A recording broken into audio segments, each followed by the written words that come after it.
What's up, gang, and welcome back to another X Principle. My name is Michael. I'm the owner and head coach at the X. And what we're doing is teaching a series of the key principles that we use with clients to allow them to lose hundreds of pounds and keep it off very easily for the rest of their life. And today's principle is you don't need to be in a calorie deficit every single day. Don't look at things in a magical 24-hour window or a 24-hour vacuum that determines success or failure. All we want to do is create a little bit of a calorie deficit to make sure the system is not receiving as much energy in as it needs to perform so that it starts to use our stored energy, or rather our stored body fat, starts burning that to execute its daily tasks.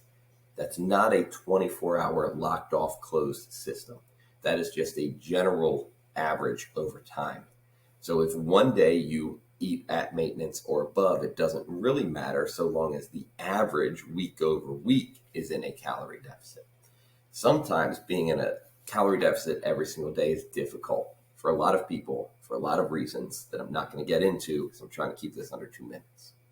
So if you eat at maintenance 4 or 5 days per week, and a big calorie deficit 1 or 2 days per week, you're going to still lose fat. And to the degree of the deficit will determine the degree of the fat loss that you do.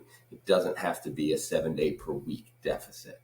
If it's easier for you to cut calories back on Tuesdays and Thursdays, do that. If it's easier for you to really cut calories during the week and then eat much higher on the weekends or the inverse of it, do that. It doesn't really matter. Just understand that it's not a closed 24-hour window that you need to panic about or that you would use to determine success or failure. Look at the consistency of the calorie deficit on average over time.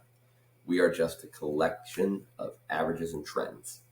Nothing more, nothing less. Don't get it mixed. Do the work.